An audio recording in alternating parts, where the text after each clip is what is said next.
My name is Ryan Mercer. I was 42 when I finally understood how dangerous a quiet life could be.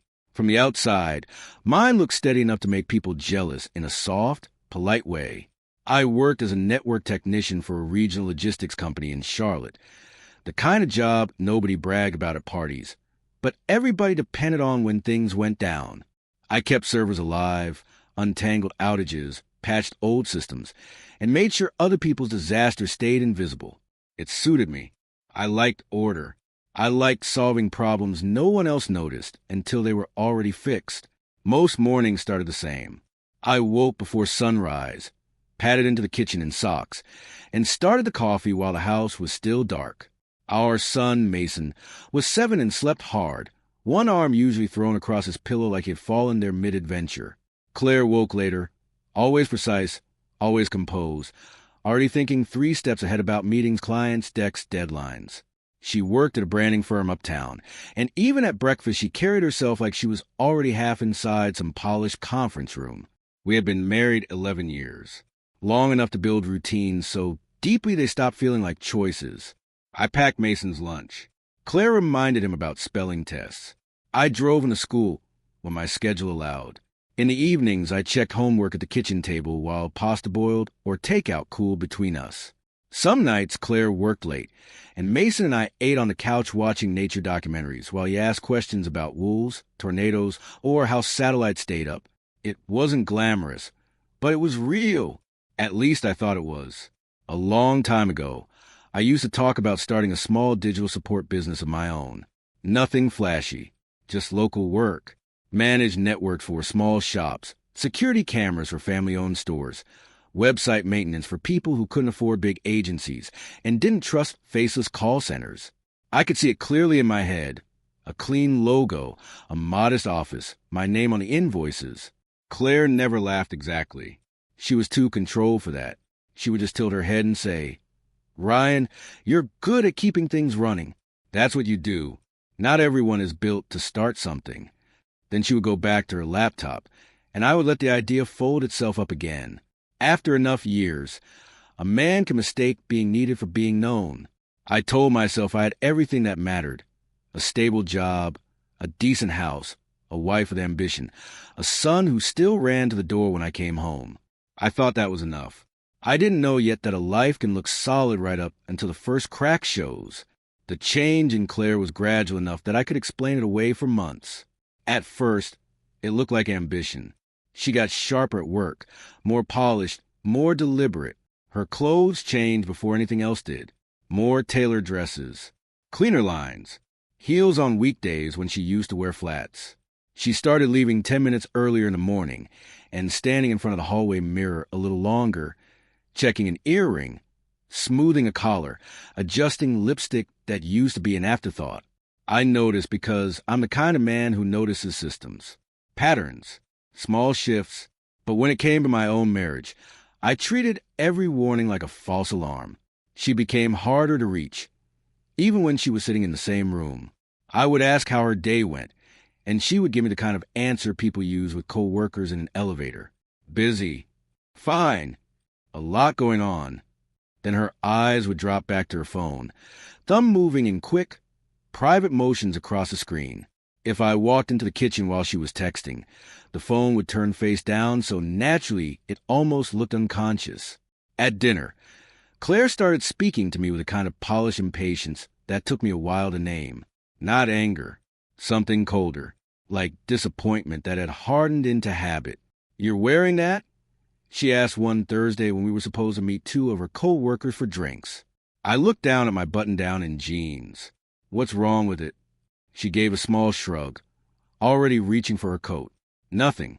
It's just very you." That was the thing about Claire. She could cut without raising her voice. She didn't need cruelty when precision worked better. She stayed out later more often after that. First it was client dinners, then branding events, then vague team nights that seemed to multiply with no warning. She always had a reason ready, neat, and believable. I wanted to be the husband who trusted his wife, not the suspicious man checking timestamps and asking for proof. So I nodded, cleaned the kitchen, got Mason into bed, and told myself grown marriages went through dry seasons. But the house began to feel different. Not loud, not chaotic, just thinner somehow, like warmth was leaking out through cracks I couldn't see. Some nights she came home carrying expensive perfume that wasn't hers, or a brightness in her face that disappeared the second she stepped through the door and saw me loading the dishwasher. Other nights she moved through the bedroom like a hotel guest, setting down her purse, plugging her phone, speaking only when necessary. I kept telling myself it was stress, pressure, a phase. The truth was uglier. I was starting to understand that Claire no longer looked at me like a husband. She looked at me like part of the background, useful, predictable, permanently there. And once a person starts seeing you that way, they stop worrying about what you might notice. The gala was a kind of event I would never have attended on my own. Winter air cut sharp across the parking lot as we stepped out of the car, the kind that made your breath visible and your hands stiff if you weren't paying attention. The house itself sat on a wide, quiet street outside Charlotte, all glass and light, glowing like something designed to be admired from a distance. Too clean, too curated. Claire fit into it immediately. Black dress, minimal jewelry, hair pulled back in a way that looked effortless but wasn't. She didn't look like my wife that night. She looked like someone who belonged there. "Just stay close," she said as we walked in, her voice low, controlled. "These people matter." I nodded. I always nodded. Inside, everything moved with quiet money. Low music, soft laughter, the clink of glasses, conversations that sounded casual but carried weight underneath.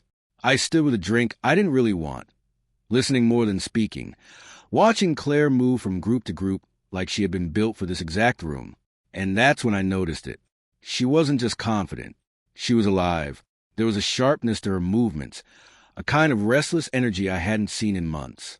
She laughed quicker, leaned in closer. Her eyes moved through the room like she was searching for something specific, or someone.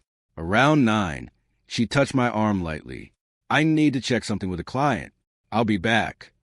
I watched her walk away, her pace just a little too quick for something casual. 10 minutes passed, then 20. I finished my drink, picked up another just to have something to do with my hands. Told myself not to be that guy, not the insecure husband wandering around looking for his wife. But systems don't lie, patterns don't lie, and something about this didn't fit. I moved through the house slowly, not asking questions, just observing, past the main hall, through a quieter corridor. The noise of the party softened behind me, replaced by a stillness that felt almost deliberate. At the end of the hallway was a glass sunroom, lights low, curtains half drawn, the reflection of the party behind me faint in the glass. And inside, Claire, her back against the window, a man in front of her, one hand at her waist, the other tangled lightly in her hair. Tall, clean suit, the kind of presence that didn't need to announce itself. She kissed him like she already knew how he tasted, not hesitant, not unsure, familiar. Time didn't stop. It narrowed. I stood there just long enough to understand exactly what I was looking at. No confusion. No room for interpretation. Then I turned around. No confrontation. No scene. No raised voices echoing through expensive glass. I walked back to the house, past the music, past the laughter, past people who had no idea my life had just split clean in two. Outside, the cold hit harder this time. I got in the car, and I drove home alone. Claire came home just after 8 in the morning. I was already up, sitting at the kitchen table with a cup of coffee that had gone cold 20 minutes earlier. Mason had left for school. The house was quiet in that heavy, waiting way that makes every sound feel sharper than it should. The front door opened slowly. She stepped inside like she wasn't sure what she would find. Her makeup from the night before was gone, hair pulled back too quickly, eyes red, but not from lack of sleep, controlled crying, the kind people do when they're preparing for something. "Ryan," she started, her voice already breaking in the right places. I didn't answer. I just looked at her. That was enough. She closed the door behind her and walked into the kitchen, stopping a few feet away from the table, like there was an invisible line she wasn't sure she was allowed to cross. I messed up, she said. There it was. Clean. Simple. Practiced. I took a slow sip of coffee. It tasted bitter and thin. His name is Gavin, she continued quickly, filling the silence before I could. He's a consultant. He's been working with one of our clients for a few months. A few months. I said nothing. It just happened, she added, shaking her head like she didn't recognize herself. I was overwhelmed. You were distant. Work was intense, and he was just there. There it was. The shift. Not her fault. Circumstances. Timing. Me. It started 5 months ago, she said carefully, watching my face like she was measuring damage. And I swear, Ryan, it didn't mean anything like that. It was a mistake. I ended it. Last night was... Stop. My voice cut through hers clean and flat. She froze. For a second, the performance dropped. Just a flicker. Enough to see what was underneath. Calculation. I set the cup down gently. Pack a suitcase, I said. Her eyes widened. Ryan, please, we need to talk about this. We can fix this. No, I said just as calm. You need to pack a suitcase. Tears came faster now, less controlled. You're overreacting, she said, stepping closer. It was 5 months, and it's over. I chose you. I came home. I watched her carefully. That word again. Chose. You didn't come home, I said quietly. You got caught. Her face tightened. No, that's not. Pack a suitcase, Claire. Silence stretched between us, long enough for her to realize something had shifted in a way she couldn't talk her way around. You're seriously throwing away 11 years, she asked, voice sharper now, cracks forming in the calm. I didn't answer the question. Take what you need for a few days, I said. You can figure out the rest later. She stood there for a moment longer, searching my face for hesitation, for anger, for anything she could work with. There was nothing. Finally, she turned and walked upstairs. I listened to drawers opening, a suitcase rolling across the floor, the small, ordinary sounds of someone leaving a life they thought they still controlled. When she came back down, she looked smaller somehow, less certain. Where am I supposed to go? She asked. That's not my problem. The words landed harder than anything else I'd said. She nodded slowly, like she understood something she didn't want to admit. Then she picked up her suitcase, walked to the door, and left. I didn't follow. I didn't stop her. I just sat there in quiet, already knowing one thing for certain. 5 months was a lie, and I was going to prove it. I didn't start digging right away. Not because I didn't want to, but because I wanted to do it clean. That morning, after Claire left, I went through the motions like everything was normal. I logged into work, answered emails, fixed a minor network issue for a warehouse server that kept dropping packets every 30 minutes. Routine, predictable, controlled. But in the background, my mind was already organizing. Claire thought in stories. I thought in systems. And systems always leave traces. That night, after Mason went to bed, I sat at the same kitchen table with my laptop open and the house completely silent. No TV, no music, just the low hum of the refrigerator and the soft clicking of keys. We share more than most couples realized. Cloud backups, photo streams, location history tied to her car. Old sync devices she had forgotten were still connected. Claire was careful in the present, but she had been careless over time. I started with the backups. At first, nothing obvious. Work files, brand drafts, client presentations. Clean, organized, exactly like her. Then I shifted to deleted data. That's where people get lazy. Fragments started appearing. Photos that had been removed but not fully erased. Metadata still intact. Dates, locations. I opened one. A lakeside view, early summer. Sun low over the water. Claire wasn't in the frame, but the timestamp was. 9 months ago. 5 months was already dead. I kept going. Location logs next.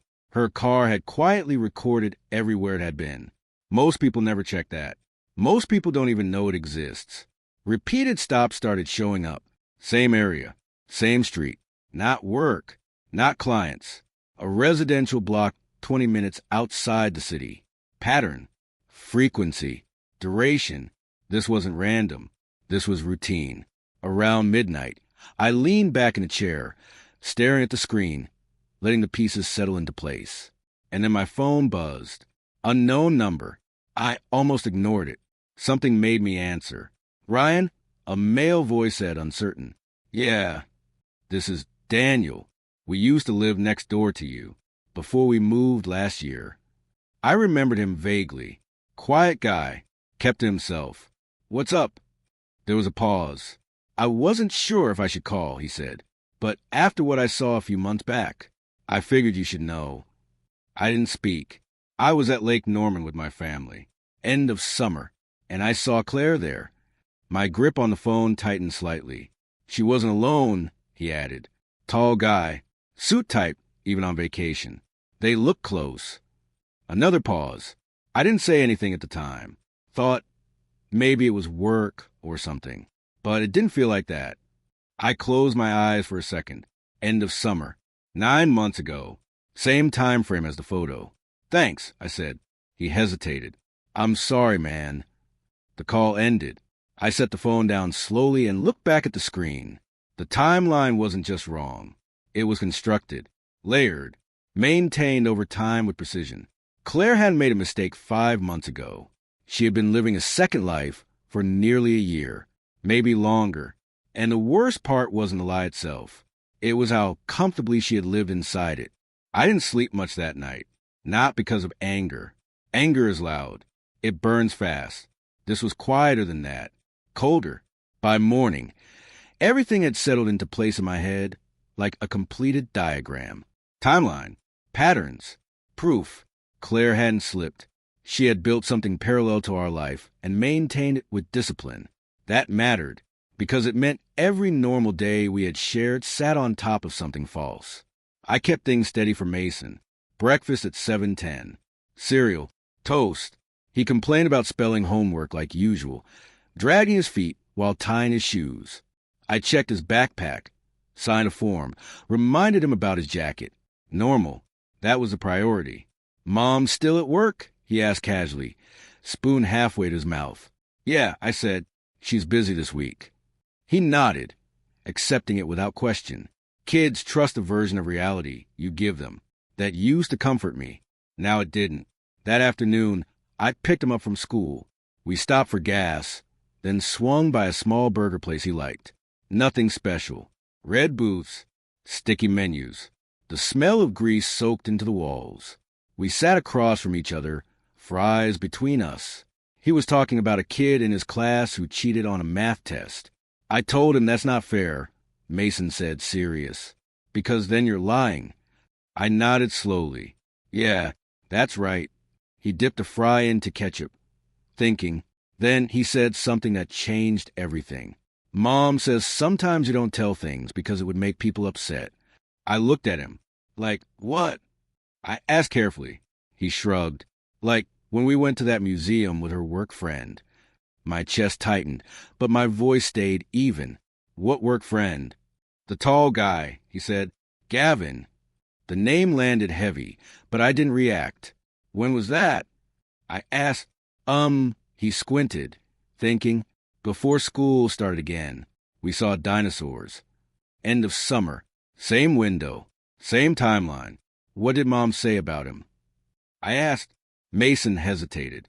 Then, quieter, she said he was a special work friend. I didn't interrupt. "And she said not to tell you," he added, almost like he was admitting something small, "because you'd get upset." There it was. Clean. Simple. Unfiltered. I reached for a fry, more to keep my hand steady than because I wanted it. "You didn't do anything wrong," I said calmly. He looked relieved immediately. "Okay." We finished eating after that. He went back to talking about school, cartoons, things that belonged to his world. But mine had just shifted again. Claire hadn't just lied to me. She had brought Mason into it, introduced him, framed it, used him as part of the cover. That wasn't a mistake.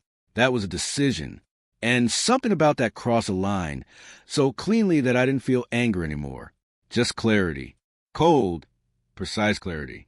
By the time we got home, I already knew one thing. This wasn't just about ending a marriage anymore. It was about control. And I was done letting her have it. The decision came together quietly. No announcement, no explanation, just a shift. The next morning, I emailed Mason's school, told him he'd be out for 2 days. Family matter. No details. They didn't ask. By 8, we were in the car. Where are we going? Mason asked, still half asleep. Hoodie pulled over his head. Mountains, I said. That was enough for him. The city faded behind us mile by mile, replaced by long stretches of road, bare winter trees, and the kind of silence you don't get in neighborhoods where every house watches the next. The air changed as we climbed. Cleaner, colder. We ended up in a small cabin town tucked into the Blue Ridge Mountains. Nothing fancy, just with cabins, gravel driveways, and a diner on the corner that looked like it hadn't changed in 20 years. It was perfect. We checked into a cabin with a creaky porch and a fire pit out back. Mason ran inside immediately, claiming the room with the bunk bed like it was a prize he'd earned. I set our bags down and stood there for a moment, listening. No notifications, no tension, no Claire, just quiet. That first afternoon, we hiked a narrow trail that curved through bare trees and frozen ground. Mason ran ahead, boots crunching, asking questions about everything like he always did. Do bears live here? Sometimes. Are they watching us? Probably not. He nodded like that was good enough. At the diner later, we sat in a booth by the window. Pancakes, eggs, too much syrup. The kind of meal that didn't try to be anything more than what it was. Mason talked the entire time. School, friends, a video game he wanted, normal things. I listened, really listened. And somewhere between his second story about recess and his third attempt to stack syrup packets into a tower, something in my head finally slowed down. For the first time in weeks, I wasn't replaying conversations, wasn't analyzing timelines, wasn't building the next move. I was just there.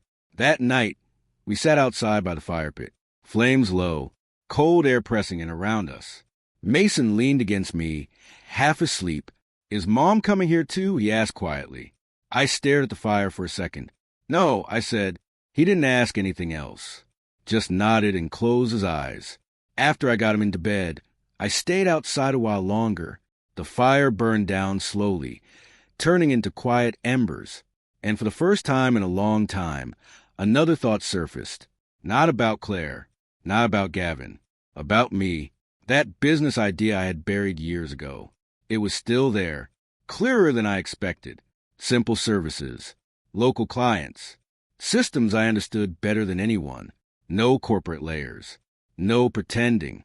I had let it go because it was easier, because someone else had told me who I was, and I had believed it.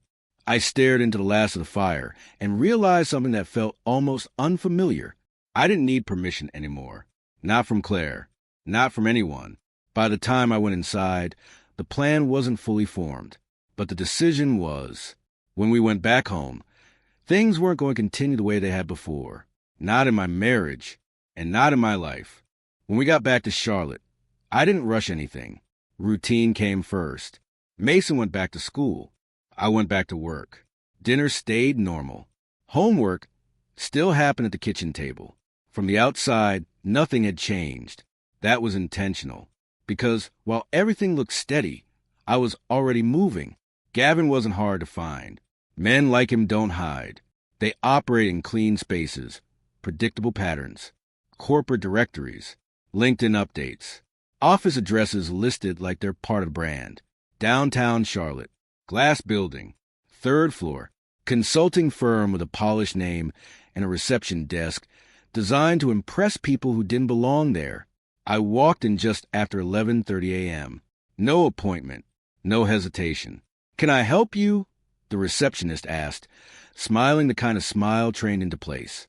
I'm here to see Gavin, I said. She hesitated. Do you have a meeting scheduled? No, I said, but he'll want to see me. There was something in my tone that made her pause. She made the call. A minute later, she nodded. You can go through. Of course. He was curious.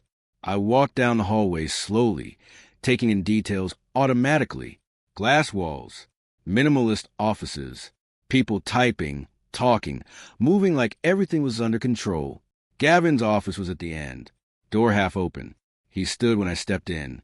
Recognition hit immediately. Not shock, something closer to calculation. "Ryan," he said, like we were acquaintances. I was wondering if... "Sit," I said. I didn't raise my voice. I didn't need to. He sat. I closed the door behind me. For a second, neither of us spoke. Then I placed a thin folder on his desk. Not thick, just enough. "What is this?" he asked. "Your timeline," I said. He didn't touch it. I opened it myself. Photos first. Dates visible. Lake house. Parking logs. Location data. Then printed message records. Fragments, but enough. His expression changed slowly as he flipped through. Confidence draining in layers. "This isn't what you think," he started. "It is," I said calmly. "And it's worse than you think." He looked up. "For you, this was convenient," I continued. "For her, it was a second life. For me, it's evidence." Silence. "You knew she was married," I said. He didn't answer. "You knew she had a child." Still nothing. I tapped the folder lightly. "My attorney has all of this," I said. "Full copy. Time-stamped. Stored." That got his attention. "This doesn't need to get ugly," he said quickly. "We can..." "It already is," I said. Another pause. Then I added quieter, "You involve my son." That one landed. I watched it. He didn't expect that part. Didn't even know. Good, because that stripped the situation down to what it actually was. Not an affair. A breach. "You don't contact her again," I said. "Not directly. Not indirectly. Not through work." He nodded too quickly. "And if I find out you ignore that," I continued, "this doesn't stay in a folder." I didn't need to explain further. Men like him understand exposure, reputation, collapse. I closed the folder and stood up. For the first time since I walked in, he looked smaller, not physically, just reduced. "Ryan," he said, trying one last angle. "She told me you were distant, that things were already..." I stopped him with a look. "That story wasn't for me," I said. "It was for you." Silence again. Then I walked out. No threats, no shouting, no drama, just clarity. And as I stepped back into the noise of the office, one thing was certain. The illusion he had been living in was gone, and I had made sure of it. Divorce as a way of turning your life into paperwork. Forms, statements, accounts, disclosures. Every part of your life gets pulled apart, labeled, and evaluated like it's being audited, which, in a way, it is. I didn't mind it. Structure made things easier. Facts don't argue. Numbers don't manipulate. A week after confrontation with Gavin, I sat in a small office across from a woman named Natalie Brooks. She wasn't what I expected. No performance. No polished corporate tone like Claire. Just direct eye contact and a notebook already open when I walked in. "So," she said, glancing at the documents I brought, "you're separating personal assets and thinking about starting a business at the same time." "Yes." She nodded once. No hesitation. "Good timing," she said. I raised an eyebrow slightly. "Most people wouldn't say that." "That's because most people wait until things are stable," she replied. "You don't have that luxury anymore, which means you'll actually move." That was the first thing anyone had said to me in weeks that didn't carry doubt. She reviewed everything quickly. Income, savings, expenses, the early outline I had scribbled for the business. "Mercer Tech Solutions," she read aloud. I expected a reaction, a pause, a polite dismissal. Instead, she nodded again. Simple, clear, local. It works. I leaned back slightly. "You don't think it's unrealistic?" She looked up at me, expression flat. "Do you know how many small businesses operate on broken systems because they can't afford corporate contracts?" she asked. "A lot." "Do you know how many technicians actually show up on time, explain things clearly, and don't upsell garbage?" I didn't answer. "Exactly," she said. "Your competition isn't other experts. It's incompetence." That landed. For years, I had let someone else define what I was. reliable, support, background. Natalie didn't see that. She saw leverage. Over the next hour, we broke things down. Startup costs, legal structure, pricing models, first client targets. It wasn't motivational. It was practical, actionable, real. Here's what you're going to do, she said finally, sliding a page toward me. You start small, 3 clients, manageable load, build reputation, then scale. No hesitation, no doubt, just steps. When I stood to leave, she added one more thing. You've been running other people's systems for years, she said. There's no reason you can't run your own. I nodded once. No speech, no big moment, just understanding. That afternoon, I opened a new account, registered the name, bought the domain. Small actions, but they stacked. That night, sitting at the same kitchen table where everything had started to fall apart, I wasn't looking at evidence anymore. I was building something. Mason sat across from me, drawing something I didn't fully understand, occasionally asking for help with spelling. The house felt different again. Not empty, not thin, just reset. Claire had taken something with her when she left. Control. And piece by piece, I was taking it back. Not by reacting, not by chasing, by building. And this time, I wasn't asking anyone if I was allowed to. The divorce didn't explode. It tightened, quietly, precisely, like everything else I had done. Claire tried, at first, to regain control of the narrative. Messages, calls, carefully worded emails that shifted tone depending on what she thought might work. Regret, blame, nostalgia. I didn't respond to any of it directly. Everything went through my attorney. Facts, documentation, timeline, and then the part she didn't expect surfaced. Mason, when the custody discussion started, her lawyer pushed for balance. Shared time, equal involvement, the standard script, until the details came out. The museum trip, the special work friend, the instruction to keep it from me. It wasn't dramatic in court. No shouting, no emotional scenes, just a quiet presentation of decisions she had made and what those decisions meant. The judge didn't need long. Primary custody went to me. Claire sat still when it was said. No reaction at first, just a slow blink, like her mind was trying to catch up to something already decided. By then, Gavin was already gone. Whatever illusion they had built didn't survive pressure. Men like him don't stay when things get complicated, when consequences start attaching themselves to names and timelines. He disappeared the way people like that always do. Clean exit. No responsibility. Claire lost both sides of the life she had been balancing. And for the first time, there was no version of events she could reshape. Months passed.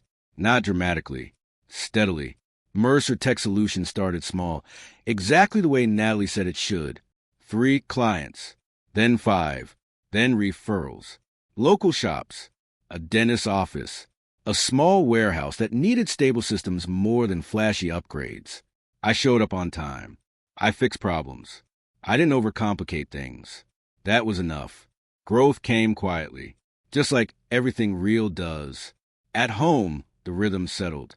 Mason adapted faster than I expected. Kids don't need perfect situations. They need consistent ones. Homework at the table. Dinners that didn't feel rushed. Weekends that belonged to us. One night, he looked up from his drawing and said, "It's calmer now." I nodded. "Yeah," I said, "it is." Claire saw him on scheduled days. Shorter, controlled.